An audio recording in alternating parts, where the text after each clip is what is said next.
Deep in the night, within the thick forest near the tiny village of Sarah, three women wait in complete silence. Jane breaks the focus, stating that the alarming deaths of local animals come from poisoned water. Teeb, the group's leader, dismisses the theory. In her view, the deaths are not poisoning, but rather a dark omen that something far worse is approaching. Without wasting a moment, she commands the group to head back to the old hideout immediately. The next morning, the midwife Natalia is summoned to help a village woman give birth. She brings her granddaughter Ada along as an assistant. The delivery goes smoothly until, suddenly, Ada lets out a scream. The girl claims that the baby's life is about to end, and that the realm of the dead is already waiting. The mother panics and tearfully demands both of them be thrown out of the room. Pale and terrified, Natalia does not say a word. She just grabs Ada and flees the house. Far away in Rome, a young man named Pietro studies medicine in the heart of the city. During a practical class, the professor challenges the students to figure out the cause of death of a recent corpse. Pietro volunteers, examines the body, and confidently diagnoses syphilis. The professor is impressed by the young man's instincts, but then reveals the true purpose of the lesson. As rumors of witchcraft spread like wildfire across the country, he wants to prove to his students that magic does not exist. Every death and mystery has a logical cause, and science will one day find all the cures. Back in the village, Natalia and Ada arrive home and find Valente, Ada's younger brother, burning with fever. Natalia treats the boy with a special remedy and, with a heavy look, instructs her granddaughter to care for her brother and the medicine if anything happens. Confused, Ada questions her farewell tone. Her grandmother replies with a trembling voice that this time the witch hunters will not leave them alone. Frightened, Ada finally confesses what happened in the room. When she touched the pregnant woman, she felt an icy cold. She saw the baby's soul leave the womb and heard the child's voice entering a distant, crowded place. Natalia embraces her granddaughter and reassures her, stating that she is not cursed nor did she cause the child's death. She merely saw what was already meant to happen. Natalia explains that Ada now carries the responsibility of protecting the ancestral wisdom passed down through generations of their bloodline. With her granddaughter paralyzed, the elderly woman picks up her ancient spellbook, places it in a crevice in the floor, and recites an incantation under her breath. Thick roots burst from the earth like hands and swallow the book, hiding it with magic. Shocked to discover that her own grandmother is one of the village witches, Ada hears that the witch hunters are on their way and the decision has already been made. To protect the secret and her granddaughter's gift, Natalia will take the blame and confess to murdering the baby. She removes her mystical necklace, places it in Ada's hands, and gives one final order. If something bad happens, the girl must flee into the forest and look for a house shaped like a snake's nest, where she will find help.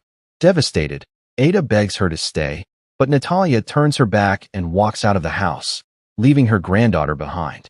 Far from there, the newborn's father drowns in grief. With his dead son and his wife wasting away in bed, he finds no meaning in the tragedy. Convinced that the baby was perfectly healthy, he concludes that Natalia is to blame and decides to seek revenge. He seeks out Sante, the village governor and his close friend, and reports his suspicions. Sante quickly gathers a group of villagers, all skeptical of magic but terrified of the spreading threat of witchcraft. Their decision is to arrest Natalia and hand her over to the bishop so he can decree her punishment. The mob marches to the midwife's house. She waits at the door, as if already expecting the attack.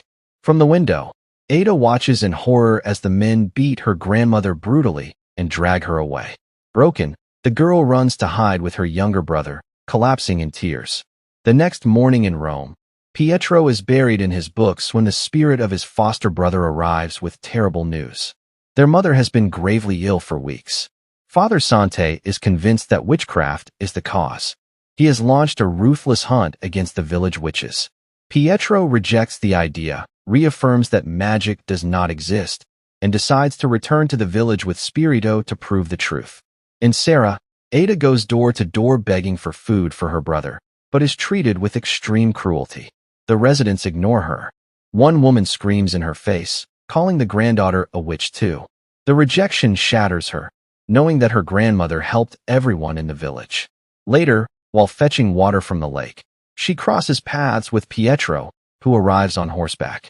He introduces himself, captivated by her. Shy and embarrassed, Ada refuses to speak and runs off. Pietro heads home, greets his sister Caesarea, and goes straight to his mother's bedside. He administers a remedy he prepared himself. He tries to convince his mother that her condition is merely the result of incorrect medical treatment, and not witchcraft. A few hours later, Ada goes to the market trying to trade an empty basket for milk for her brother. As the merchant hands her the milk, a crowd gathers, mistreating her and knocking the food down. They accuse Ada of being the witch's granddaughter. Pietro intervenes, placing himself between her and the mob, using a firm and authoritative voice to scold them for attacking a defenseless girl. Desperate, she runs to the church to beg the priest for help, but he slams the door in her face. In shock, she discovers that the church has issued an official declaration confirming Natalia as a witch, sentenced to death by execution. At that moment, a young woman named Persepolis approaches with a compassionate look. She says there is nothing to be done and advises Ada to go home. Upon arriving, the same execution notice is nailed to her door. She tears it off quickly before Valente can see it. However, the boy is already shaken. Witch hunters were at the house, spreading the accusations. He believes in his grandmother's innocence and wants to fight. But Ada, terrified, declares that there is absolutely nothing they can do. Meanwhile, Pietro gathers his courage and confronts Sante. He begs the governor to spare Natalia, insisting on the woman's innocence, and trying to explain the real medical cause behind the baby's death. According to the boy, Sante shouts and orders his son to be quiet. In the dead of night, Ada gets lost in memories of the day her mother left. She was terrified of something Ada still does not understand to this day. And before leaving, she asked her daughter to be strong, because that strength would be her only protection. Outside the governor's house, Spirito loses sleep when he receives a silent visit from his girlfriend Persepolis. He is frustrated by a secret she refuses to reveal about where and for whom she works. It becomes clear that Spirito is not Pietro's blood brother, but rather a family servant treated like a younger brother. The conversation is interrupted by Pietro, who summons him for an urgent mission. At the cemetery, the two dig up the newborn's body to discover the true cause of his death through science. Pietro performs a careful examination and notices a dark discoloration around the baby's neck. In fact, the newborn was strangled by his own umbilical cord. Natalia was not harming him. She was trying to save him. Relieved, Pietro rushes to prove the midwife's innocence. The following day is the execution. Natalia is tied to a stake to be burned alive. As Ada breaks down crying and the villagers celebrate, Pietro bursts through the crowd with proof in hand. He confronts his own father, Governor Sante, to stop the innocent woman's death. But Sante refuses to listen. Driven by fury, he declares that no newborn strangles itself, without an external, evil cause, and he is certain that Natalia is that cause. So the execution begins. The governor lights the pyre.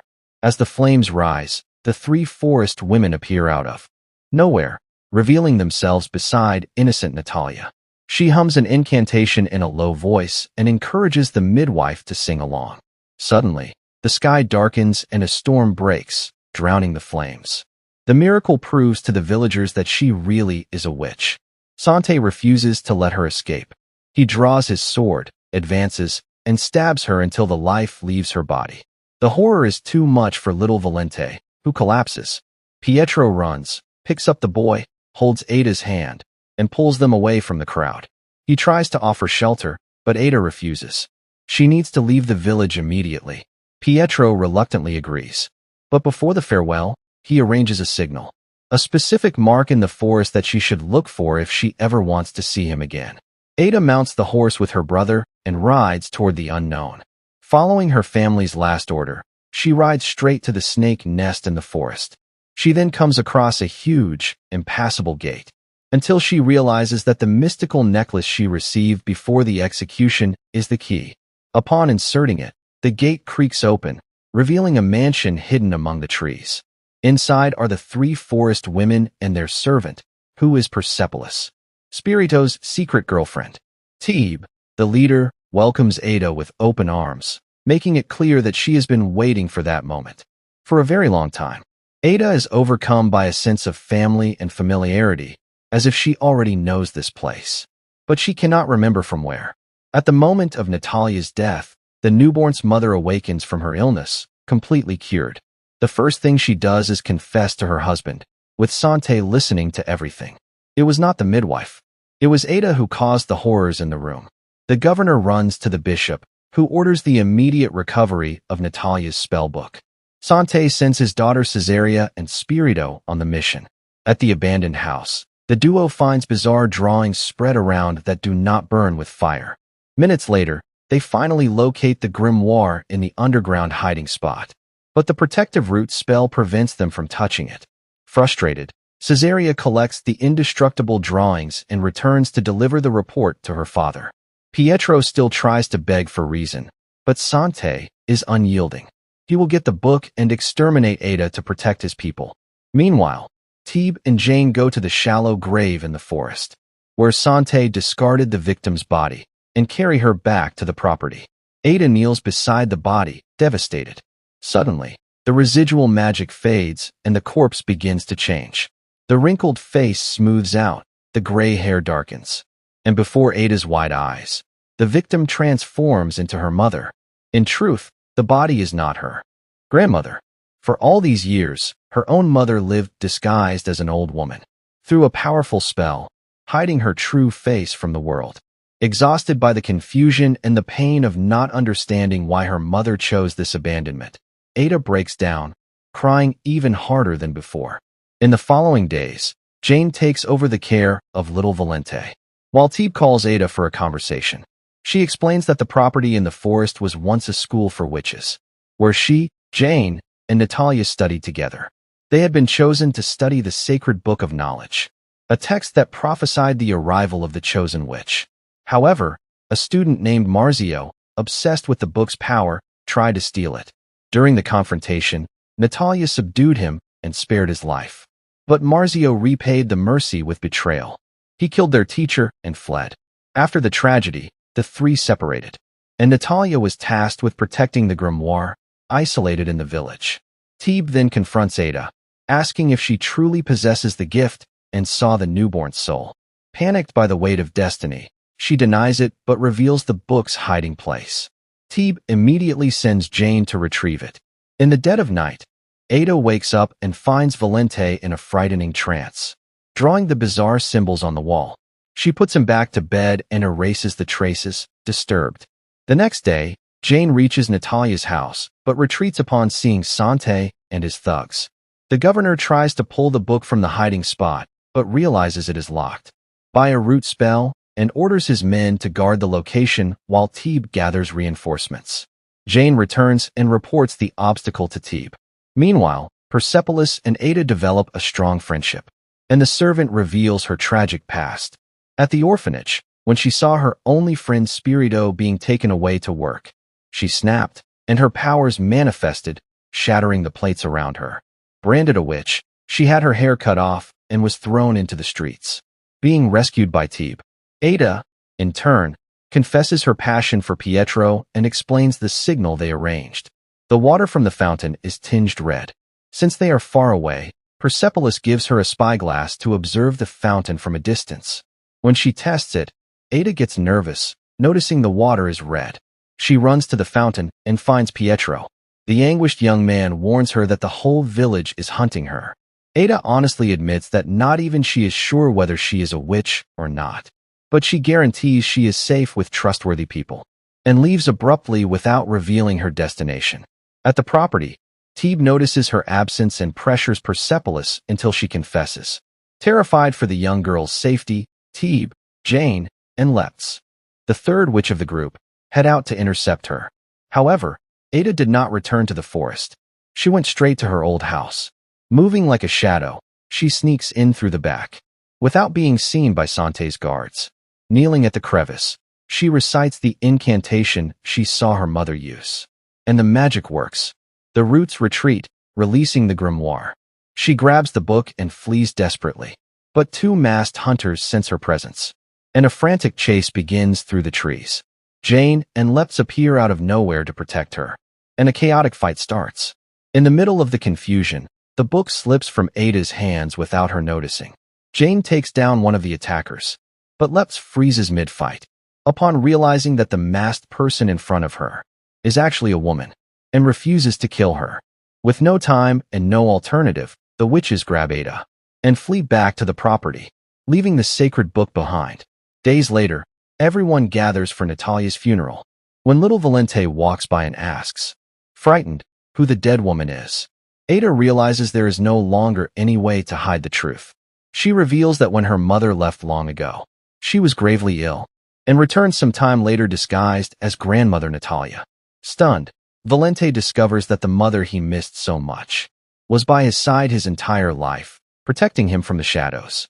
Later, Ada and Pietro meet at their usual spot and seal a promise. There will be no more secrets between them. Pietro reaffirms that his mission is to protect her, especially from his own family, who is determined to see her dead. On the way back to the property, Ada hears a ghostly female voice begging for help. Terrified, she runs away. At night, she confides her fears to Persepolis. Despite the promise made to Pietro, Ada does not have the courage to reveal that she is a witch, fearing that upon discovering the truth, he will reject her and abandon her forever. Days later, Pietro catches her by surprise with a marriage proposal. In his view, making Ada his wife is the only way to shield her from Sante's hatred and the villages, ensuring that no one will ever lay a finger on her.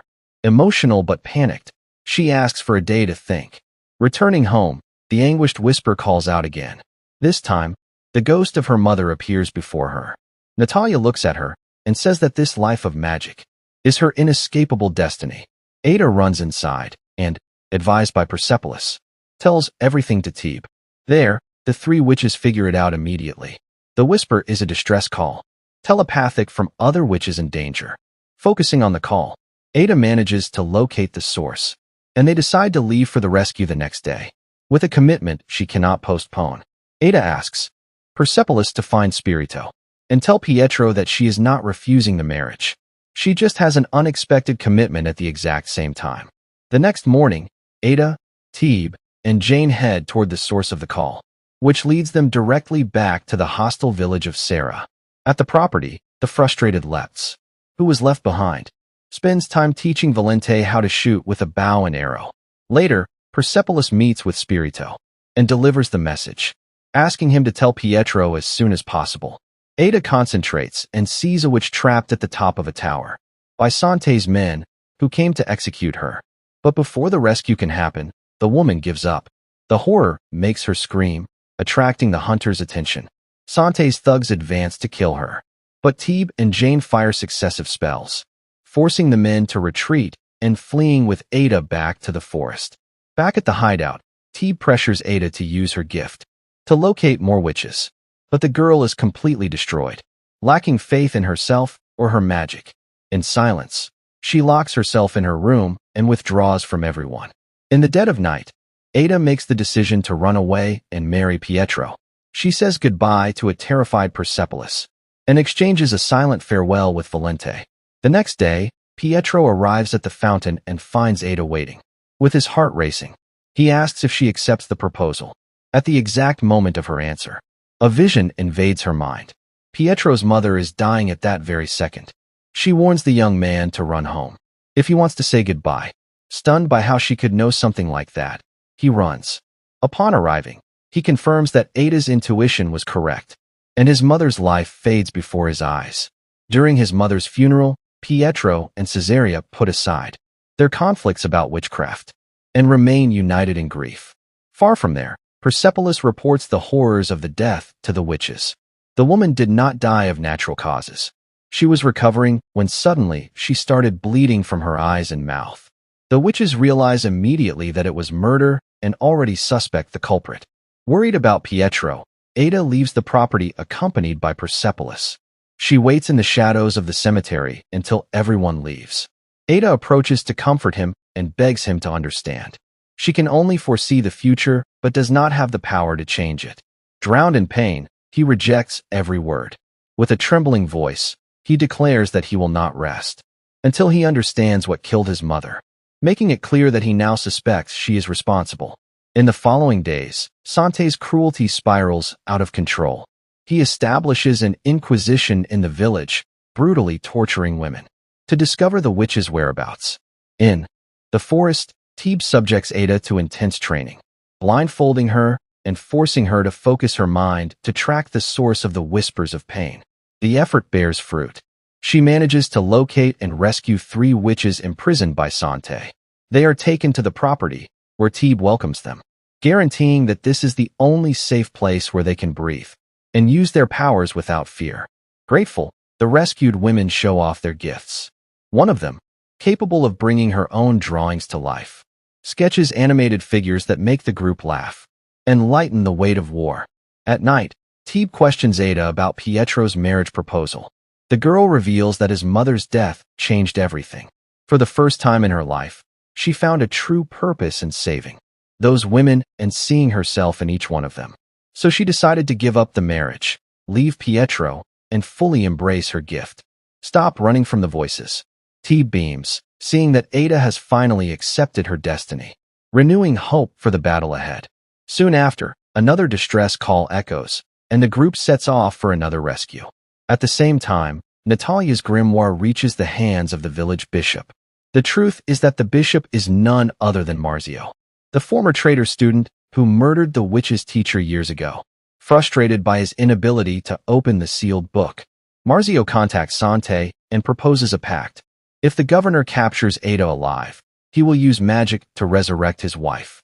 The bishop emphasizes that any witch can die, except Ada. Hesitant, repulsed by the sin of necromancy, Sante is convinced by Marzio's smooth talk, who guarantees it is a just cause and agrees to the deal. Driven by revenge, Pietro almost joins the hunt with his father's men. But a strange feeling overtakes him, and he pulls back at the last moment. Far from there, Teeb begins preparing the witches for combat. The next day, Caesarea announces a new tyrannical decree from Sante in the village. It is expressly forbidden to help or sell food to any unaccompanied woman. Anyone who shelters or assists witches will be tortured and executed without mercy. In the forest, Teeb has a serious conversation with Ada and warns her about the approaching event. On the next full moon night, the code of the Book of Knowledge will be unlocked, and the power of the Chosen which will finally awaken.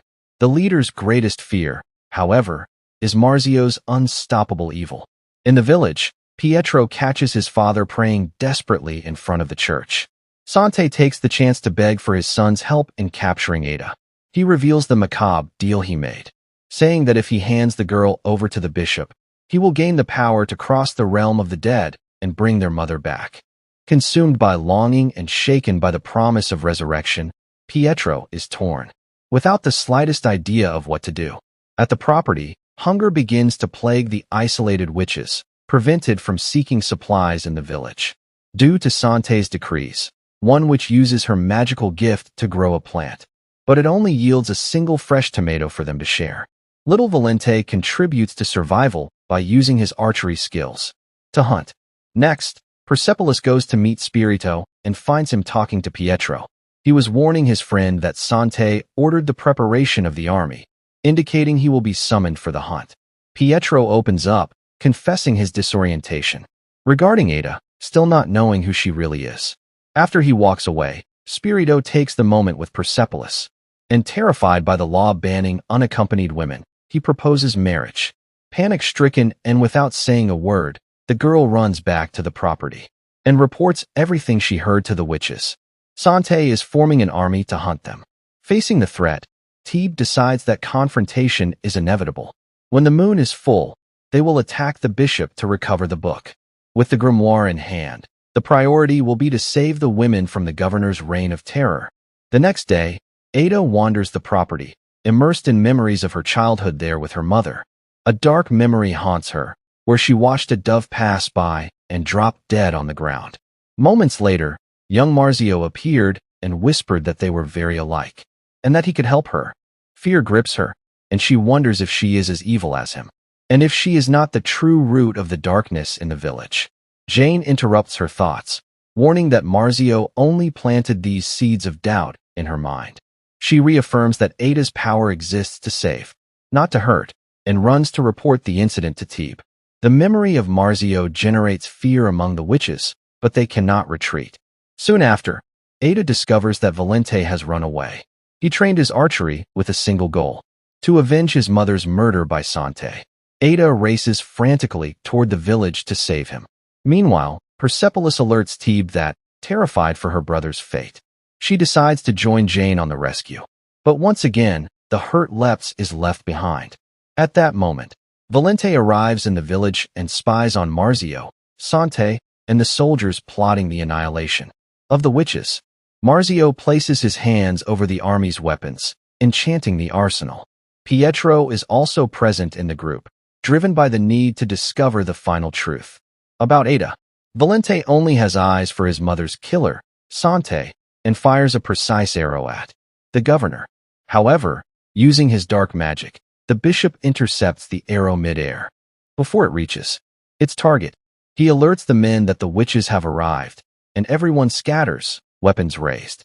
Right at that moment, Ada invades the location and spots Spirito, who recognizes her from Persepolis' descriptions, and begs for help. Before he can react, Sante and his army surround the siblings. The governor captures Valente and threatens to cut the boy's throat. At that instant, Tebe and Jane burst onto the battlefield, chanting a powerful spell that knocks down all the soldiers. Ada grabs Valente, and everyone flees. But Marzio breaks the magic. He orders Caesarea to drive one of the newly enchanted swords into the ground, and a chasm opens in the earth, blocking their escape. In the chaos that follows, he and the guards manage to capture Valente and Lepts, who had followed. The group in secret, once again left behind. Ada, Tebe, and Jane barely escape, and the two captives are brutally dragged to the dungeons for interrogation. Marzio takes over Valente's interrogation personally. Trying to soften the young boy, he mentions he knew his mother well and proposes a deal: freedom and magical power in exchange for Ada's whereabouts. With a voice cold as steel, Valente refuses and declares that he will soon kill Sante and then go after Marzio himself. At the same time, Sante drags the witch Lepts for interrogation. Despite being tortured, she refuses to say a single word. Marzio remains calm, confident that the others will fall into his hands soon. But Sante is terrified of their power. The bishop then announces that Valente and Lepts will be executed the next day, before the eyes of the entire village. Hidden, Spirito hears everything, determined to stop the tragedy. Far from there, Ada cries in her room, full of guilt, for having left her brother behind. Suddenly, the ghost of her mother appears on the bed and caresses her hair to comfort her.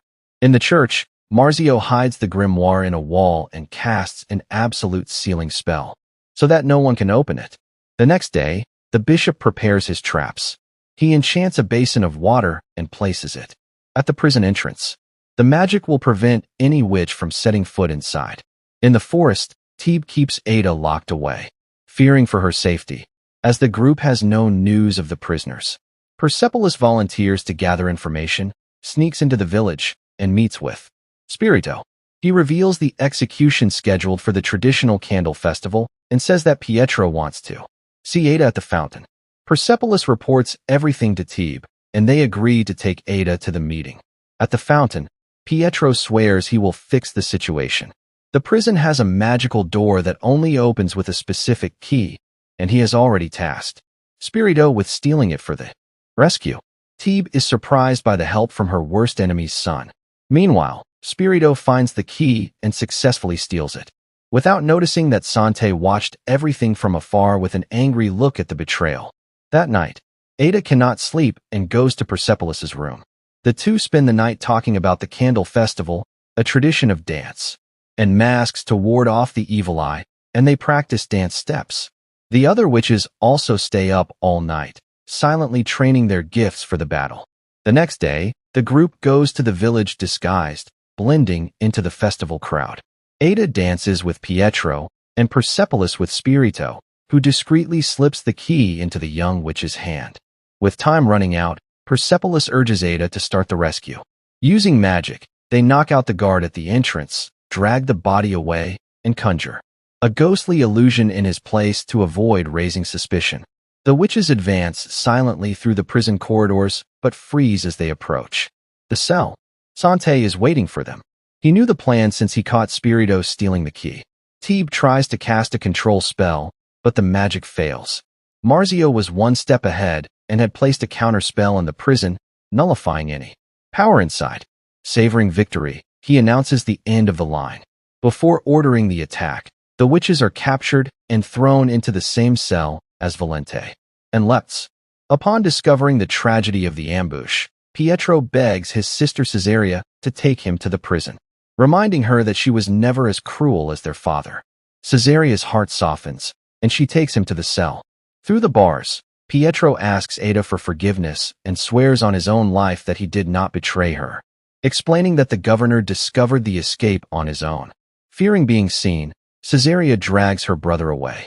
She then orders the witches to take off their clothes and dress in prisoner rags, confiscating their necklaces and amulets to ensure they cannot use magic again.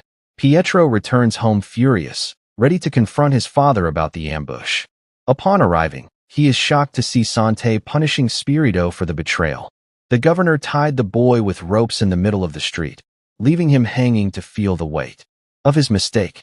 Pietro runs and cuts the ropes to save his friend, feeling guilty. The next day, Sante and Marzio drag the witches out of the prison and tie them to crosses lined up in the middle of the street. The only one spared from the ropes is Ada. Marzio keeps her under his control with a look that makes it clear his plans for her are not over yet. The entire village gathers to watch, convinced the women deserve death. Inflamed, Sante speaks to the crowd, claiming that evil has corrupted even the little ones, and points directly at little Valente. He promises that with the burning of the witches, peace will finally reign in Serra. However, seconds before the fire is lit, a total eclipse engulfs the sun, plunging the village into darkness. The villagers begin to pray in panic. In the blink of an eye, the witches disappear from the crosses and materialize in the middle of the crowd, alive and free. Refusing defeat, Sante orders the guards to attack. Suddenly, the eyes of all the witches glow white. Even Valente awakens his magical power at that very second, joining them. Together, they cast a devastating spell that emits a brutal shockwave, knocking down all the villagers around, but sparing Sante and Marzio. Valente's body begins to glow. Terrified by the immense power revealing itself, Marzio abandons everyone and runs out of the village, taking the spellbook with him, the prize he hunted his entire life. Feeling the imminent defeat, Sante advances, furious, to kill Ada, but the floating Valente intervenes. He blasts the governor with magic and throws him to the ground. Pietro arrives at that exact moment and freezes at the scene. Sante regains consciousness and, realizing Valente is the true threat, attacks the boy, squeezing his hands around his throat to strangle him. To save her brother's life, Ada is faster. She grabs a fallen sword and strikes Sante, killing him instantly. He is dead. Watching her kill his father right in front of him, something breaks inside Pietro. With victory secured, the greatest lie of all is undone. The spell fades, and Ada discovers that her little brother Valente is actually a girl. She is the powerful chosen witch of the prophecy.